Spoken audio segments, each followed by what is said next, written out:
नमस्कार दोस्तों, welcome to online ITI मंत्र। आज हम आपके लिए लेके आए हैं employability skills first year question series की 7th वीडियो। ऑलरेडी 100 क्वेश्चंस हम कवर कर चुके हैं और अपनी तरफ से पूरी कोशिश कर रहे हैं कि हमारी वीडियो से स्टूडेंट्स की ज़्यादा से ज़्यादा हेल्प हो सके, और बदले में एक्सपेक्ट करते हैं सिर्फ लाइक और सब्सक्राइब, जो आपके लिए पूरी तरह से फ्री है, बट चैनल को इससे बहुत हेल्प मिलती है। तो चलिए स्टार्ट करते हैं हम अपनी आज की वीडियो क्वेश्चन नंबर 101 से। One way of showing interest when you have a conversation is, जब आप किसी से कोई बातचीत कर रहे हो तो वो कौन सा एक तरीका है जिससे आप दिखा सको कि आप उस बातचीत में इंटरेस्टेड हो। ऑप्शन पे नजर मारते हैं। ऑप्शन ए है summarising their ideas at the end. जो भी बातचीत हुई अगर आप उसको एंड में सम अप कर देते हो, उसका एक ओवरव्यू, उसकी एक डिटेल शॉर्ट में एक्सप्लेन कर देते हो, तो ये सामने वाले को शो करेगा कि आप बातचीत में पूरी तरीके से इंटरेस्टेड थे।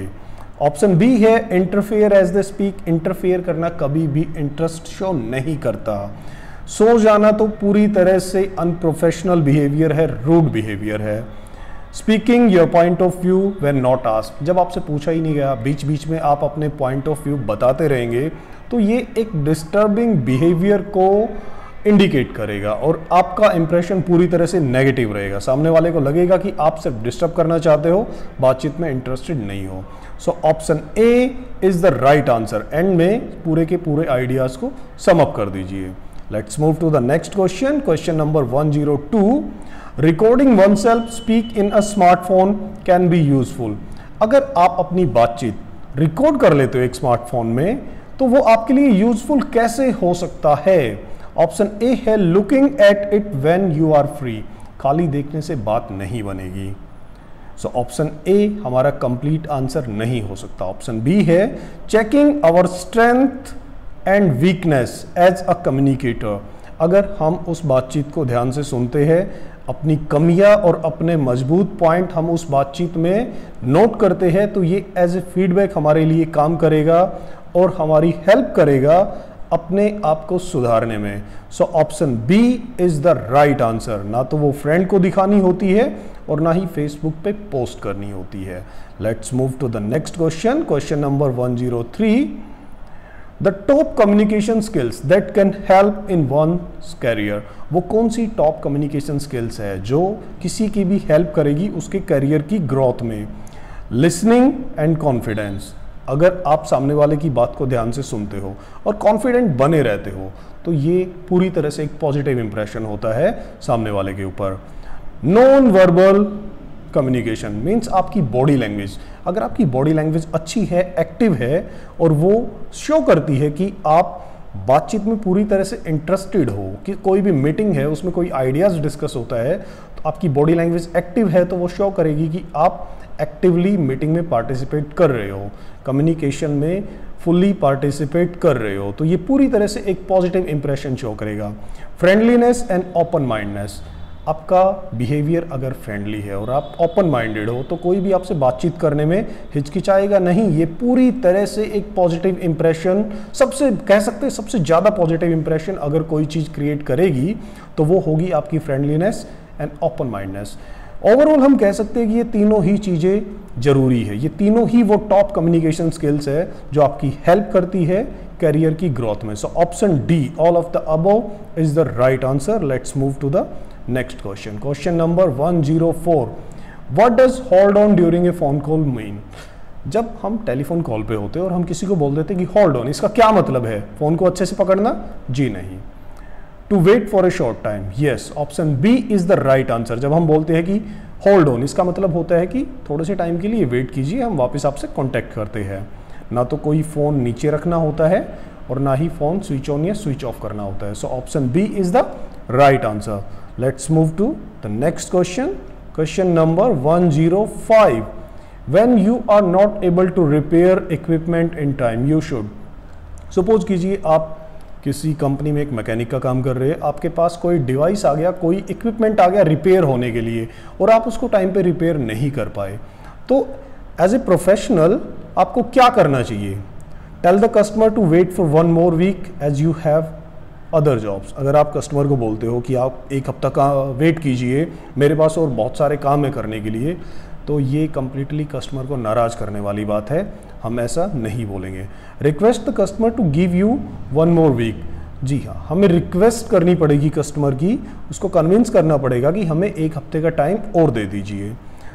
कस्टमर को ये बोल देना कि ask customer to go another company if they want, ये पूरी तरह से नेगेटिव है, इससे कस्टमर इंसल्टिंग फील करेगा। ऑप्शन सी और डी कोई भी हमारी ऑप्शन में फिट नहीं बैठेगा। ना तो हम कस्टमर को ये बोलेंगे कि आप दूसरी जगह चले जाइए, ना हम अपने आप को छिपाएंगे उससे, हम कस्टमर को फेस करेंगे और उससे रिक्वेस्ट करेंगे। Option B is the right answer. Let's move to the next question, question number 106। Which one of these phrase is not related to a telephone call. ये जो फ्रेज दिए गए इनमें से कौन सी वो है जो टेलीफोन कॉल से रिलेटेड नहीं है।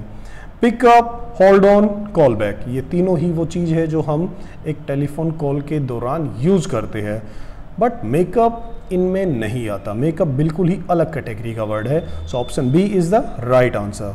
Let's move to the question number 107।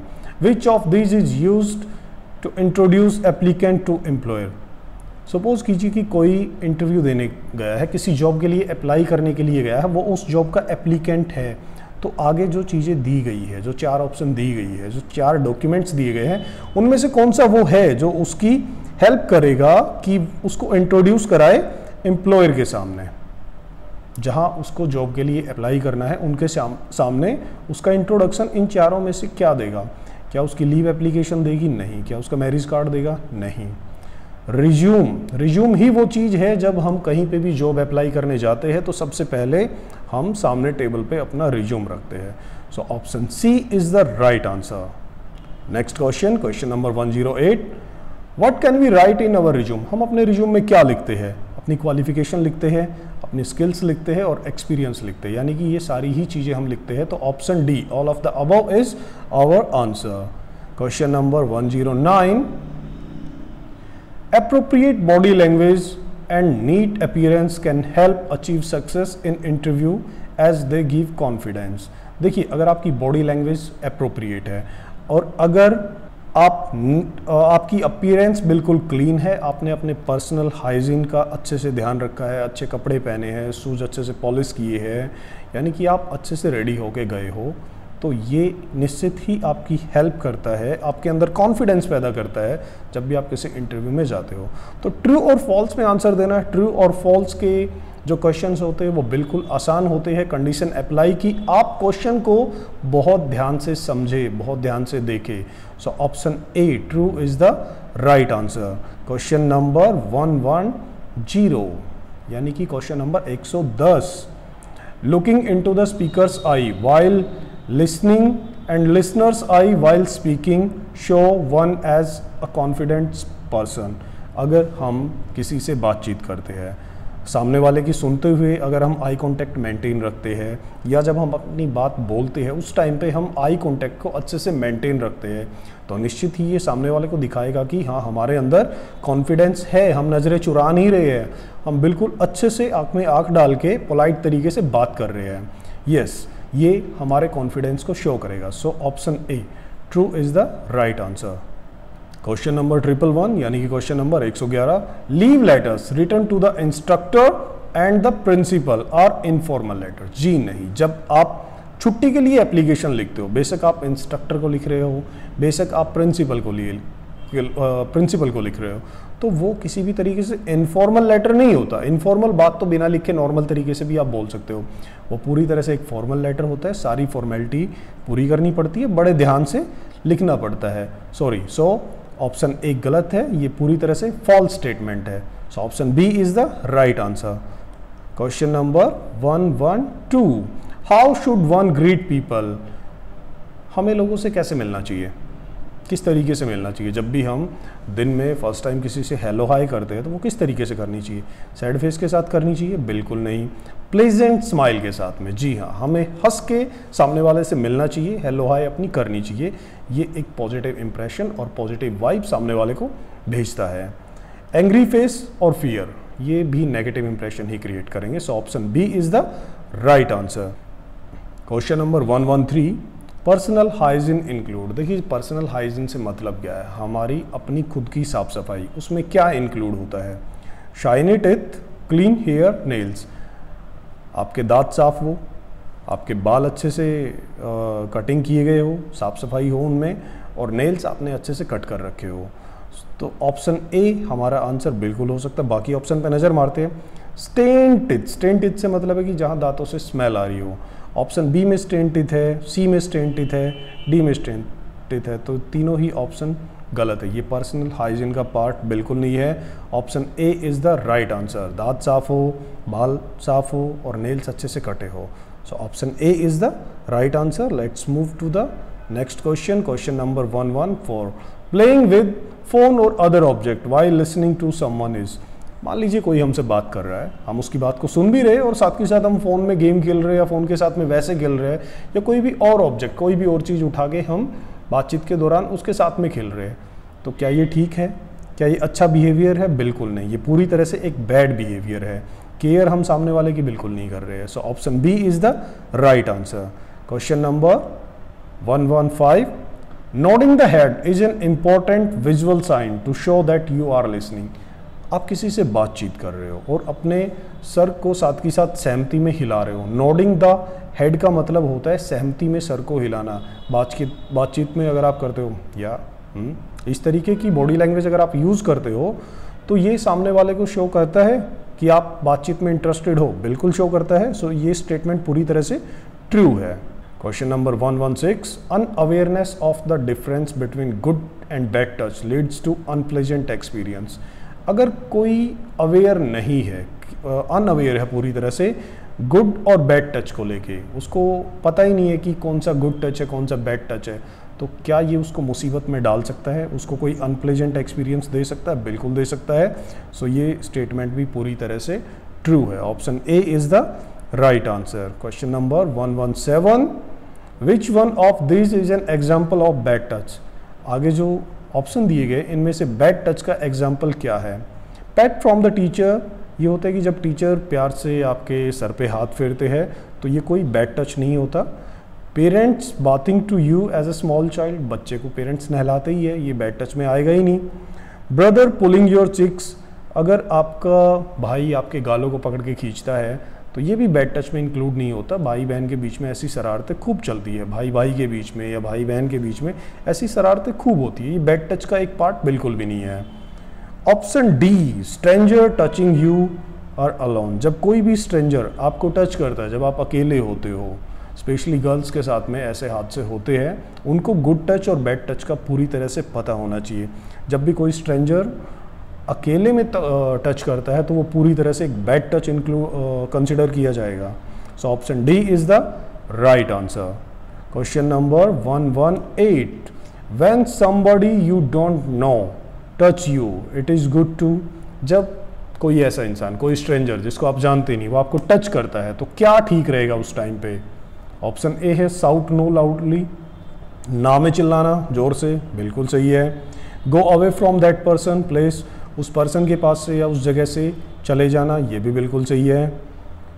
Tell an elder और समवन ट्रस्टेड, किसी भरोसेमंद को इसके बारे में बताना या किसी बड़े को इसके बारे में बताना कि वो ऐसे ऐसे बैड टच, आप ऐसे ऐसे बैड टच एक्सपीरियंस कर रहे हो, कोई आपको आपकी मर्जी के खिलाफ टच कर रहा है, ये भी बिल्कुल सही है। तीनों ही ऑप्शन इंक्लूड होगी, तीनों ही ऑप्शन यूज की जा सकती है सिचुएशन को देखते हुए। So option D, all of the above is the right answer. Let's move to the next question, question number 119।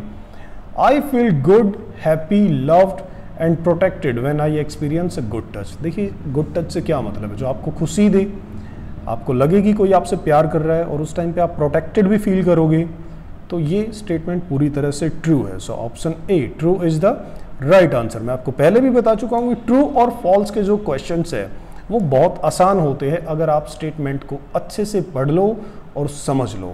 ये सबसे आसान क्वेश्चन में कंसिडर किए जाते हैं।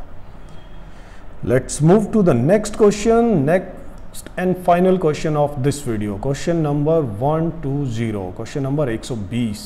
Why do most interviewer have the question tell me about yourself. जब भी आप कभी इंटरव्यू में जाओगे, या आज तक ऐसा होता आया है कि इंटरव्यू में एक क्वेश्चन कॉमन होता है जो बिल्कुल स्टार्टिंग में ही पूछा जाता है, टेल मी अबाउट योरसेल्फ। ये क्यों पूछते हैं? Interviewer expect to know about the family of the candidate, ये अकेला रीजन नहीं हो सकता। The interviewer expect a short and quick introduction of the candidate, बिल्कुल ऑप्शन बी हमारा आंसर है, लेकिन एक बार बाकी बचे ऑप्शन पे भी नजर मारते हैं। The interviewer wishes to know the name of the candidate, ये भी अकेला आंसर नहीं हो सकता इस क्वेश्चन का। The interviewer want to know where the candidate study, ना तो उसको हमारा खाली नाम जानना होता है, ना उसको ये जानना होता कि हम कहाँ पे स्टडी करते हैं, कहाँ पे हमने पढ़ाई की है, ना ही उसको खाली हमारी फैमिली के बारे में जानना होता है। इंटरव्यूअर एक्सपेक्ट करते हैं कि हम कितने अच्छे से अपने आप को रिप्रेजेंट कर पाते हैं और शॉर्ट में अपना एक क्विक इंट्रोडक्शन दे पाते हैं। बस यही चीज़ें इंटरव्यूअर को देखनी होती है, इसीलिए ज़्यादातर इंटरव्यू में सबसे पहला क्वेश्चन ही ये होता है, tell me about yourself. So option B is the right answer.